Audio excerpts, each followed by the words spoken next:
ये reproduction in organism का fourth part है, फोर्थ एंड लास्ट पार्ट है, जिसमें हम फर्टिलाइजेशन के बारे में पढ़ने जा रहे हैं। इससे पहले मैं 3 पार्ट और डाल चुकी हूँ। आई होप कि आप लोग सब देख चुके होंगे। तो चलिए फर्टिलाइजेशन के बारे में जानते हैं। तो सबसे पहले यहाँ पे आप देख रहे हैं कि male gamete and female gamete. Male gamete उसकी भी हैप्लॉइडी क्या है, एन, और फीमेल गैमेट की भी एन। तो अब क्या है, यहाँ पे आपको एक टर्म दिख रहा होगा सिनगैमी। तो सिनगैमी क्या है? फर्टिलाइजेशन क्या है? Fusion of gametes. Male gamete और फीमेल गैमेट जो मिलते हैं, दोनों का जो फ्यूज़न होता है उसको हम लोग क्या कहते हैं? फर्टिलाइजेशन। और इस प्रोसेस को हम कहते हैं सिनगैमी। और सिनगैमी होने के बाद फिर क्या ये बनाते हैं? ये जाइगोट बनाता है। जाइगोट की क्या प्लॉइडी होती है? 2n। ठीक है, तो ये हमें फर्टिलाइजेशन में पढ़ना है कि फर्टिलाइजेशन का तो नॉर्मल मतलब हमें पता है कि fusion of gamete is called fertilization, और इस प्रोसेस को हम सिनगैमी कहते हैं। और फर्टिलाइजेशन होने के बाद जाइगोट तैयार होता है। तो चलिए आगे चल के हम देखते हैं कि फर्टिलाइजेशन कितने टाइप के होते हैं एंड उसमें और कौन कौन सी चीज़ें होती हैं। तो लेट्स गो। ओके स्टूडेंट्स, तो इधर फर्टिलाइजेशन के बारे में और भी कुछ है। Fertilization is of 2 types. Fertilization कितने टाइप के होते हैं? 2 टाइप के होते हैं। पहला एक्सटर्नल फर्टिलाइजेशन एंड दूसरा इंटरनल फर्टिलाइजेशन। तो एक्सटर्नल फर्टिलाइजेशन में क्या होता है? ये एक्वेटिक ऑर्गेनिज्म के अंदर होते हैं।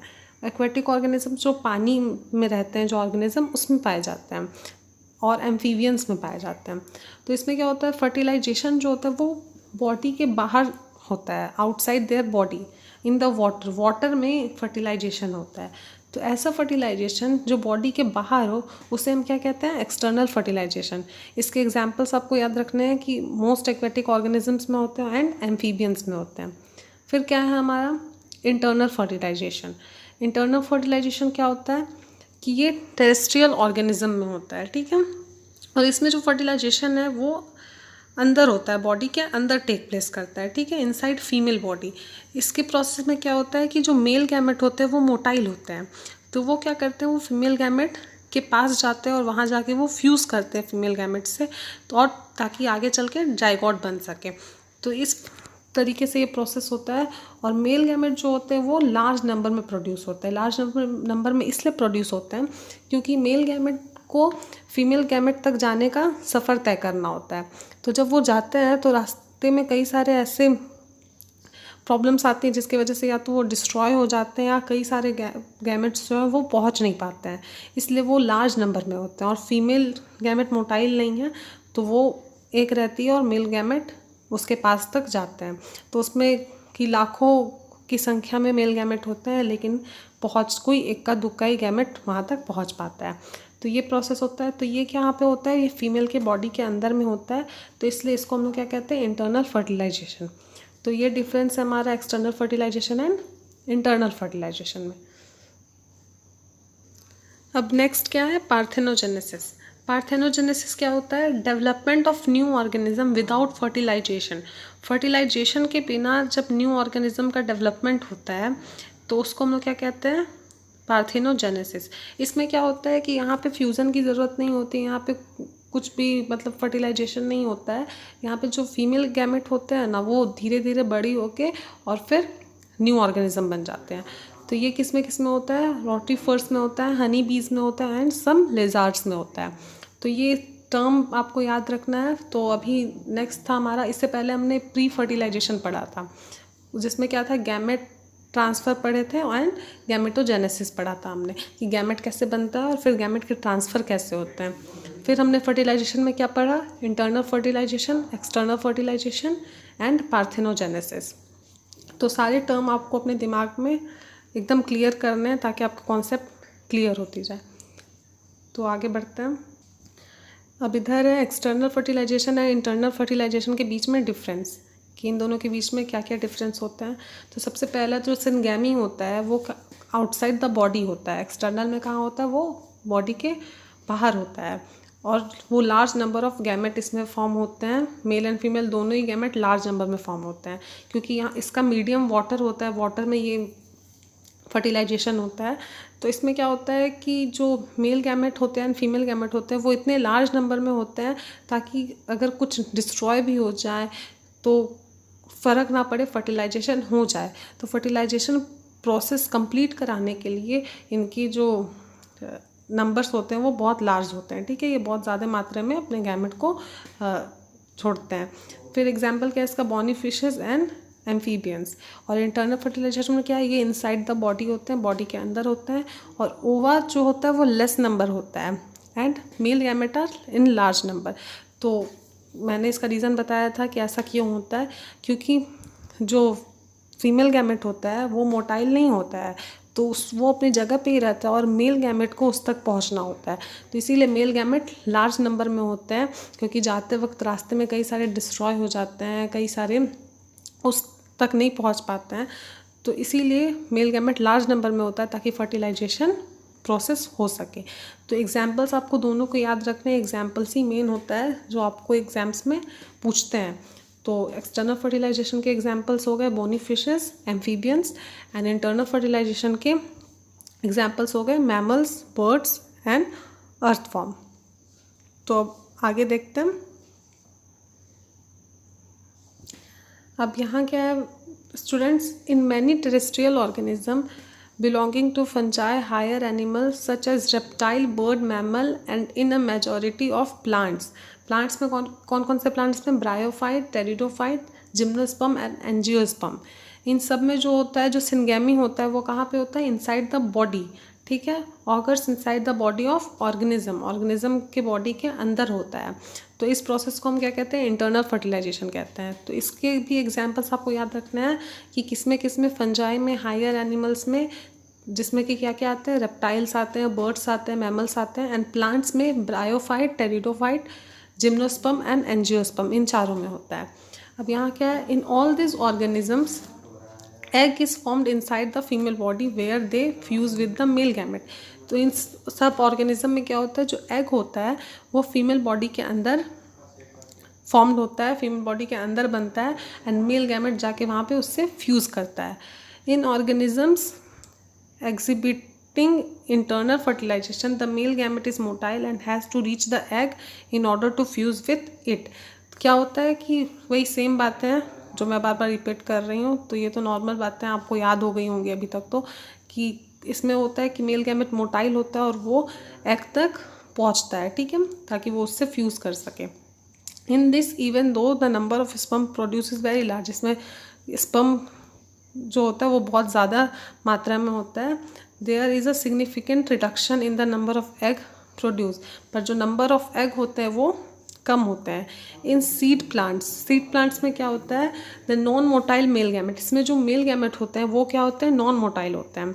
जो पॉलन ग्रेन होते हैं वो क्या, वो नॉन मोटाइल होते हैं, लेकिन वो फीमेल गैमेट तक कैसे जाते हैं, फीमेल गैमेट तक वो पोलन ट्यूब के हेल्प से जाते हैं। उससे पहले तो वो स्टिग्मा तक, तो मैंने आपको बताया था कि स्टिग्मा तक वो या तो वाटर की हेल्प से, या तो एयर की हेल्प से, या तो इंसेक्ट के हेल्प से वहाँ तक वो चले जाते हैं। पर वहाँ जाने के बाद वो क्या करते हैं कि वहाँ पे एक पोलन ट्यूब होता है, उस पोलन ट्यूब के थ्रू वो ओवा तक पहुँचते हैं। तो स्टूडेंट फर्टिलाइजेशन वहीं पे ख़त्म हो गया। अब हमारा थर्ड क्या था, पोस्ट फर्टिलाइजेशन इवेंट। पहला था प्री फर्टिलाइजेशन, फिर सेकेंड था फर्टिलाइजेशन, अब थर्ड है पोस्ट फर्टिलाइजेशन, कि फर्टिलाइजेशन के बाद क्या होता है।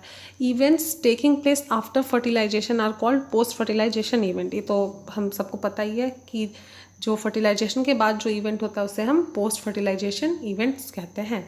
इसमें क्या होता है, एम्ब्रियोजेनेसिस मतलब process of development of the embryo from the zygote. Zygote से क्या होता है, फिर एम्ब्रियो बनता है। तो इस प्रोसेस को हम क्या कहते हैं, एम्ब्रियोजेनेसिस कहते हैं, ठीक है। एम्ब्रियो के बनने को हम कहते हैं एम्ब्रियोजेनेसिस। जैसे वहाँ पे था गैमेटोजेनेसिस मतलब वहाँ पे क्या था, गैमेट का बनना। वैसे एम्ब्रियोजेनेसिस का क्या मतलब है, एम्ब्रियो का बनना, ठीक है। तो इसमें क्या होता है, तो जाइगोट्स होते हैं वो cell division and cell differentiation के अंदर जाते हैं, ठीक है।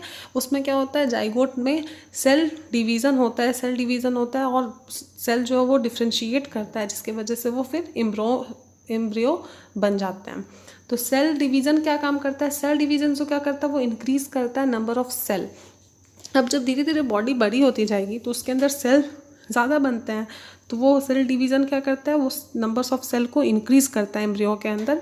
एंड सेल डिफ्रेंशिएशन क्या करता है, ये सेल को जो है मॉडिफाई करता है और स्पेशल टिश्यू एंड ऑर्गन बनाने में हेल्प करता है। अब जैसे धीरे धीरे जाइगोट एम्ब्रियो बनते हैं तो उस टाइम क्या होता है, फिर धीरे धीरे स्पेशल ऑर्गन्स बनने स्टार्ट हो जाते हैं। तो वो स्पेशल ऑर्गन्स कैसे बनते हैं, वो सेल डिफरेंशिएशन के हेल्प से बनते हैं। इन सबको आप एक जगह नोट करते रहिएगा तो आपके लिए बेनिफिशियल रहेगा एंड आपका कॉन्सेप्ट भी क्लियर होते जाएगा। तो सेल डिवीज़न और सेल डिफरेंशिएशन का मतलब हम समझ गए कि डिवीज़न मतलब होता है कि नंबर ऑफ सेल्स क्या होते हैं, इंक्रीज होते हैं एम्ब्रियो के अंदर, और डिफरेंशिएशन में क्या होता है कि वो स्पेशल टिश्यू एंड ऑर्गन में मॉडिफाई करते हैं। अब एनिमल्स में क्या होता है, ओविपेरस होता है एंड विविपेरस होता है। तो ओविपेरस का क्या मतलब है, तो फर्टिलाइज्ड एग जो होता है वो क्या होता है, एक कैलकेरियस सेल से कवर्ड होता है, ठीक है।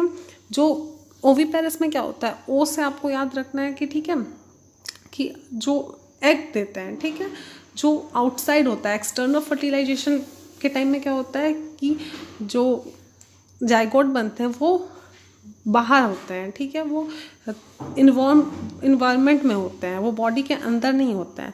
तो उसकी वजह से बाहर रहने की वजह से बहुत सारी चीज़ें ऐसी हो सकती हैं जिसकी वजह से वो सरवाइव नहीं कर पाए। तो वो सरवाइव सही से कर सकें इसलिए उनके पास क्या होता है, कैलकेरियस शेल होता है, ठीक है, जो उनको कवर करके रखता है। एक स्ट्रॉन्ग सा सेल होता है जो कि उनको कवर करके रखता है। तो development take place inside the egg and the young one hatch out. फिर क्या होता है कि उस एग के अंदर जो होता है वो यंग वंस जो है वो धीरे धीरे डेवलप करता है, और जब वो पूरी तरह डेवलप हो जाता है तो फिर वो उसमें से निकलता है, हैच करता है, वो अंडा फूटता है, उसमें से वो यंग वन जो होता है वो निकलता है। तो ये किसके एग्जाम्पल है, ये बर्ड्स के एग्जाम्पल है एंड रेप्टाइल्स के एग्जाम्पल है, ठीक है। विविपेरस किसके हैं, मैमल्स के एंड ह्यूमन बींग्स के। इसमें क्या होता है, जाइगोट जो होता है वो इनसाइड द फीमेल बॉडी के अंदर वो डेवलप करता है, एंड डेवलप्ड होके जब यंग वन बनता है तो फिर बाहर की ओर डिलीवरी की जाती है। तो ये क्या हो गया, हमारा विविपेरस हो गया। ओविपेरस में क्या हो गया कि एग रिलीज जो करते हैं, इनके ऊपर कैलकेरियस सेल होता है एंड ये इन्वायरमेंट में आउटसाइड ये डेवलप करते हैं, ठीक है। और जब यंग वंस डेवलप होते हैं तो फिर ये हैच आउट हो जाते हैं, बाहर निकल जाते हैं। इसके एग्जाम्पल्स आपको याद रखना है एंड विविपेरस के भी एग्जाम्पल्स आपको याद रखना है कि मैमल्स एंड ह्यूमन्स में ये होता है। एंड इसमें क्या होता है कि जाइगोट जो होता है वो फीमेल बॉडी के अंदर डेवलप करता है, और डेवलप होने के बाद फिर वापस से ये यंग वन जो होते हैं वो बाहर की ओर डिलीवर किए जाते हैं। अब यहाँ क्या लिखा है जाइगोट के बारे में, formation of the diploid zygote is universal in all sexually reproducing organism. जो डिप्लॉयड जाइगोट होते हैं, डिप्लॉयड जाइगोट का क्या मतलब है कि जो एन गैमेट और एन फीमेल गैमेट ये दोनों मिलके जो जाइगोट बना है वो क्या था, 2n। 2n का मतलब क्या है, डिप्लॉयड। तो डिप्लॉयड जो जाइगोट होते हैं वो यूनिवर्सली है कि वो रिप्रोड्यूस करते हैं, ठीक है। तो ऑर्गेनिज्म जो एक्सटर्नल फर्टिलाइजेशन करते हैं,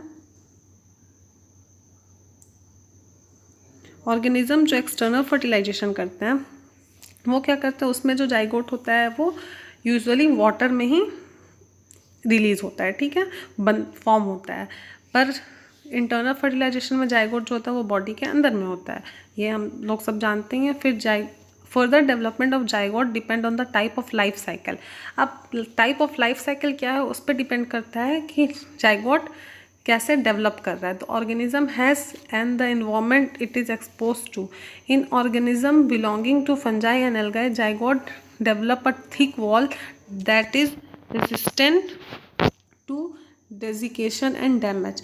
जो जाइगोट होते हैं, जैसे फंजाई या एल्गाई ऑर्गेनिज्म जो बिलोंग करते हैं, उनके जाइगोट क्या करते हैं, वो अपने अगल बगल एक थिक वॉल बना लेते हैं, एक मोटी सी दीवार बना लेते हैं, जिससे क्या करते हैं वो डैमेज से बच सकें।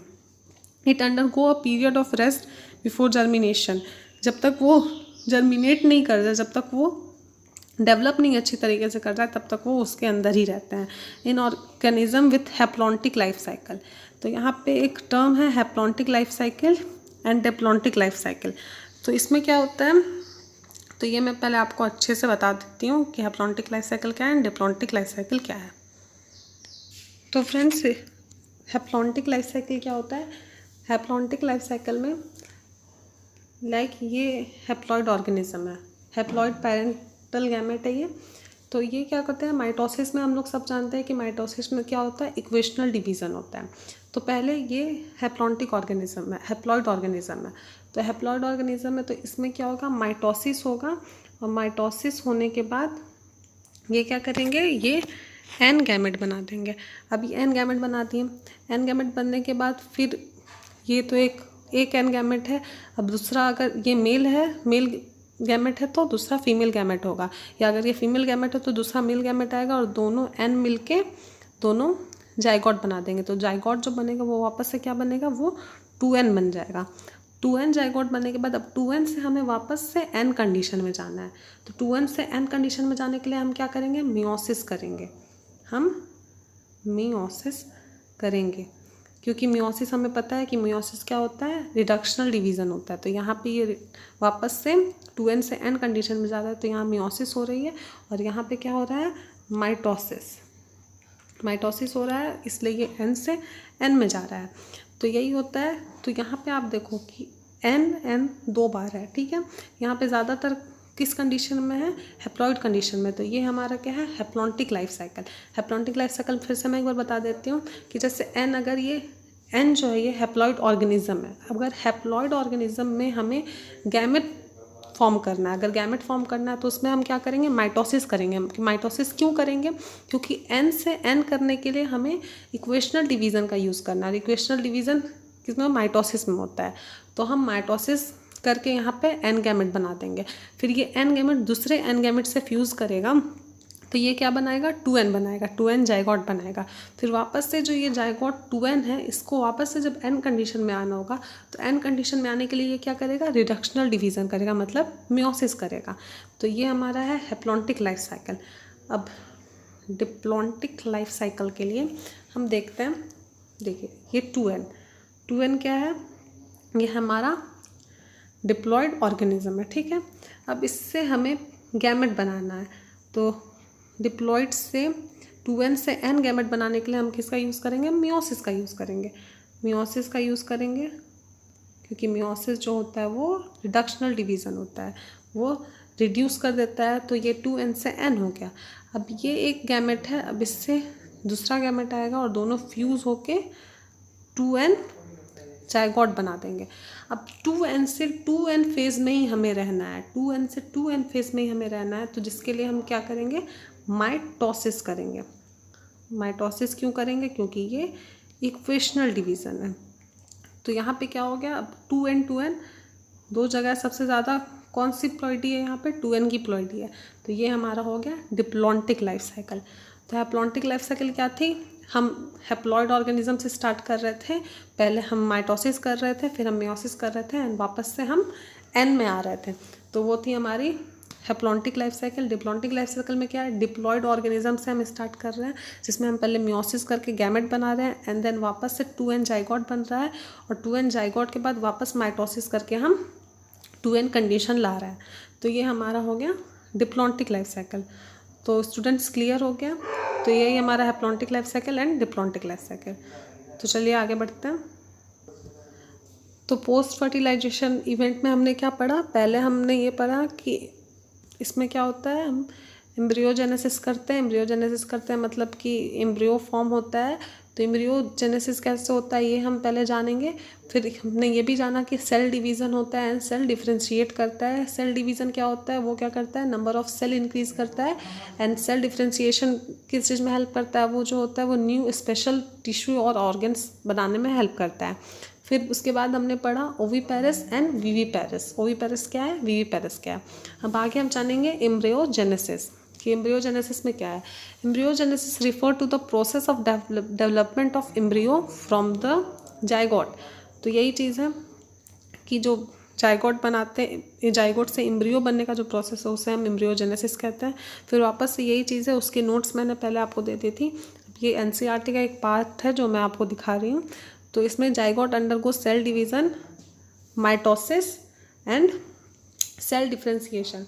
सेल डिवीज़न माइटोसिस, ये तो आपको पता है कि सेल डिवीज़न जो होता है वो माइटोसिस होता है, क्योंकि वो इक्वेशनल डिवीज़न होता है। अगर सेल रिड्यूस होने लग जाएंगे तो फिर तो वो धीरे धीरे, अगर 2n है 2n से n होगा, फिर वो n से n/2 ऐसे थोड़ी होता है। तो वो माइटोसिस के टर्म में होता है, क्योंकि वो इक्वेशनल डिवीज़न होता है, सारे सेल हमारे इक्वल होते हैं। तो सेल डिवीज़न और सेल डिफ्रेंसिएशन होता है, जो कि हमारा सेल डिवीज़न जो है वो सेल इंक्रीज करने में हेल्प करता है, एंड सेल डिफ्रेंसिएशन हमारा स्पेशल टिश्यू एंड ऑर्गन को फॉर्म करने में हेल्प करता है। ठीक है, ऑर्गेनिज्म के। ये हमने पढ़ लिया। अब आगे देखते हैं स्टूडेंट्स। आगे हमने ये पढ़ रखा है ओविपेरस विविपेरस। एंड ओविपेरस में क्या होता है, कैलकेरियस सेल होता है, एंड ये सारी चीज़ विविपेरस में जो होता है फीमेल बॉडी के अंदर होता है। ये सारी चीज़ें हमने पढ़ रखी हैं। तो अब फ्लावरिंग प्लांट में आते हैं। फ्लावरिंग प्लांट में क्या होता है, तो zygote is formed inside the ovule. तो जो जाइगोट होता है वो कहाँ फॉर्म होता है, वो ओव्यूल के अंदर फॉर्म होता है। ठीक है। After fertilization the sepal petal and stamen of the flower wither and fall off. तो क्या होता है कि जब फर्टिलाइजेशन होता है तो सेपल्स, पेटल्स और स्टेमन्स जो होते हैं फ्लावर के, वो क्या होते हैं, वो फॉल हो जाते हैं, वो गिर जाते हैं। ठीक है। The pistil however remain attach to the plant. और पिस्टिल जो होता है वो प्लांट से अटैच होता है। तो zygote develop into the embryo and the ovules develop into the seed. तो फिर जो जाइगोट होता है वो धीरे धीरे किस में डेवलप हो जाता है, एम्ब्रियो में जाइगोट डेवलप हो जाता है। ये हम लोग सबको पता है कि जाइगोट एम्ब्रियो में डेवलप होता है। और ओव्यूल्स जो होते हैं वो किस में डेवलप हो जाते हैं, वो सीड में डेवलप हो जाते हैं। जो हमारे ओव्यूल्स होते हैं जिनके अंदर जाइगोट होता है, वो ओव्यूल्स किस में डेवलप हो जाते हैं, वो सीड में डेवलप हो जाते हैं। एंड ओवरी जो होते हैं वो फ्रूट्स में डेवलप हो जाते हैं। ठीक है, फ्रूट्स में डेवलप हो जाते हैं। Which develop a thick wall called pericarp. जो फ्रूट्स होते हैं वो क्या करते हैं, वो एक डेवलप कर लेते हैं, एक थिक सा वॉल, एक मोटा सा वॉल अपने चारों तरफ डेवलप कर लेते हैं, जिसको हम लोग क्या कहते हैं पेरिकार्प कहते हैं। ये क्या होता है, एक प्रोटेक्टिव होता है फंक्शन में। ठीक है, मतलब इनका काम होता है प्रोटेक्ट करना। After disposal seed germinate under favourable condition to produce new plant. फिर क्या होता है कि जो सीड होता है, जो फ्रूट के अंदर जो सीड होता है, वो क्या होता है, फिर वापस जर्मिनेट करके एक न्यू प्लांट बना देता है। तो इस तरीके से हमारा फ्लावरिंग प्लांट में होता है। तो फ्लावरिंग प्लांट में हमें ये याद रखना ज़रूरी है कि जाइगोट किस में डेवलप होता है, ओव्यूल किस में डेवलप होता है, एंड ओवरी किस में डेवलप होता है। तो चलिए इसके नोट्स मैं आपको दिखा देती हूँ। इस तरीके से आप नोट कर लेंगे कि in flowering plant the zygote is formed inside the ovule. Zygote develop into embryo. Zygote जो है वो एम्ब्रियो में डेवलप हो जा रहा है। ओव्यूल जो है वो सीड में डेवलप हो जा रहा है। और ओवरी जो है वो फ्रूट में डेवलप हो जा रहा है, जो कि बाद में सीड जो है वो डिस्पर्स होके जर्मिनेट होके एक न्यू प्लांट बना दे रहा है। तो इसको आप नोट कर लेंगे। अब आगे एनसीईआरटी में इस तरीके से दे रखा है, the embryo and the ovule develop into seed. जो एम्ब्रियो होता है और ओव्यूल होता है, द ओव्यूल जो होता है वो किस में डेवलप हो जाता है, वो सीड में डेवलप हो जाता है। और जाइगोट जो होता है वो एम्ब्रियो में डेवलप हो जाता है। तो ओवरी डेवलप इनटू फ्रूट, और ओवरी फ्रूट में डेवलप हो जाता है, जिसके अगल बगल क्या होता है, थिक कवरिंग होता है पेरिकार्प, जो कि प्रोटेक्ट करता है। ठीक है, अब यहाँ जैसा आप देख ही रहे होंगे डायग्राम में, ये क्या है, ये हमारा सीड है और ये हमारा पेरिकार्प है जो इसको कवर कर रहा है। ये हमारा सीड है और ये पेरिकार्प है। तो सारे डायग्राम में आप देख रहे हैं। तो स्टूडेंट्स यहीं पे हमारा ये चैप्टर ख़त्म होता है। आई होप मैंने जो समझाने की मैंने कोशिश की आपको वो समझ में आई होगी। एंड प्लीज़ स्टूडेंट्स नोट ज़रूर बना लें, एंड नोट्स बनाएं, एनसीईआरटी पढ़ें, एनसीईआरटी लाइन बाय लाइन पढ़ें, वो बहुत ही बेनिफिशियल होगा। एंड एग्जाम्पल्स सबके याद करें, एग्जाम्पल्स बहुत इंपॉर्टेंट होते हैं। एग्जाम्पल्स प्लस आपको कॉन्सेप्ट क्लियर होना चाहिए कि हैप्लॉन्टिक लाइफ साइकिल क्या है, डिप्लॉन्टिक लाइफ साइकिल क्या है, माइटोसिस क्या है, मियोसिस क्या है, ये सब आपके कॉन्सेप्ट क्लियर होने चाहिए। एंड ऐसे तो आपको टर्म से ही समझ में आ जाएगा, क्योंकि टर्म सारे बहुत इजी हैं। गैमेटोजेनेसिस है, एम्ब्रियोजेनेसिस है, तो इन सब टर्म से ही समझ में आ रहा है कि फॉर्मेशन जो होता है एम्ब्रियो का उसे एम्ब्रियोजेनेसिस कहते हैं, और फॉर्मेशन होता है गैमेट का उसे गैमेटोजेनेसिस कहते हैं। फिर external fertilisation, internal fertilisation, monoecious, dioecious, ये सब सारे जितने भी टर्म हैं सब आप याद करें और सब का प्रॉपर नोट्स बना लें। एंड प्लीज़ स्टूडेंट्स, एक बार ये जब चैप्टर आप देख लेंगे इसकी वीडियो, तो आप उसको NCERT में कवर ज़रूर करें और सारे क्वेश्चंस उसके सॉल्व करें एंड ज़्यादा से ज़्यादा क्वेश्चन सॉल्व करें। Thank you. आई होप आप सबको पसंद है।